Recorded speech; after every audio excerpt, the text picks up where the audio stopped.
घर से जुड़ी हर एक चीज को लेकर वास्तु शास्त्र बहुत ही विस्तार के साथ बताया गया है।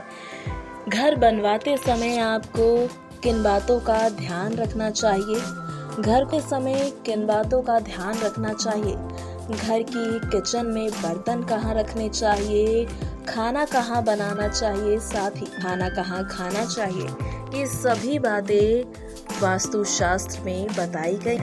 लेकिन आपको बता दें, आज हम आपको अपने इस वीडियो में बताएंगे कि अगर आप घर खरीदना चाहते हैं तो आपको किन बातों का ध्यान रखना चाहिए। जी हाँ, पूरी मेहनत की कमाई से एक व्यक्ति है अपने लिए छत खरीदता है, लेकिन जब आप उस घर में जाते हैं और आपको फायदा ना हो बल्कि नुकसान ही हो तो आप जो है वो काफी ज्यादा निराश हो जाते हैं। ऐसा इसलिए भी होता है क्योंकि उस घर का वास्तु जो है वो ठीक नहीं होता। आप जल्दबाजी या हड़बड़ी में घर खरीद तो लेते हैं, लेकिन बाद में आपको दिक्कतों का सामना करना पड़ता है। तो अगर आप घर खरीदने की प्लानिंग कर रहे हैं तो चलिए आपको बताते हैं किन बातों का ध्यान रखना है।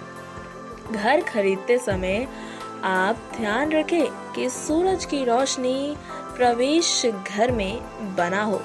वास्तु ये कहता है कि जिस घर में सूरज की रोशनी नहीं आती उस परिवार के सदस्य जो हैं वो हमेशा अस्वस्थ महसूस करते हैं। घर में चारों ओर वेंटिलेशन के लिए जगह हो ताकि परिवार के सदस्यों को ताजी हवा मिल सके। इसे लेकर वास्तु भी कहता है कि जिस घर में हवा के लिए खिड़कियां नहीं होती वहां बीमारियों का आगमन होता है। तो वहीं वास्तु ये भी मानता है कि बाथरूम का दरवाजा हमेशा बंद होना चाहिए। अगर ऐसा संभव नहीं है तो वहां पर शीशा भी लगवाया जा सकता है।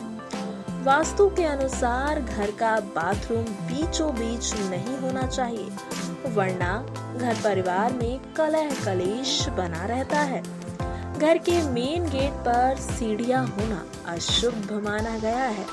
जी हाँ, वास्तु के अनुसार ऐसा होने से घर में दुर्भाग्य आता है और तरक्की में भी बाधा पड़ जाती है। वास्तु के अनुसार मेन गेट पर गणेश जी की प्रतिमा लगाना बहुत शुभ होता है। कहते हैं कि ऐसा करने से माँ लक्ष्मी का आगमन होता है। घर में हमेशा ही हल्के रंगों का इस्तेमाल करना चाहिए। जी हाँ, कभी भी घर में गहरे रंगों से पुताई नहीं करवानी चाहिए। वास्तु के अनुसार गृह प्रवेश की पूजा हमेशा सुबह के वक्त ही करनी चाहिए। तो अगर आप घर लेने का मन बना रहे हैं तो ये छोटी छोटी बातें जो हैं वो आपको बहुत ही ज़्यादा ध्यान में रखने की ज़रूरत है। नेक्स्ट 9 स्पिरिचुअल से आर्थिक रिपोर्ट।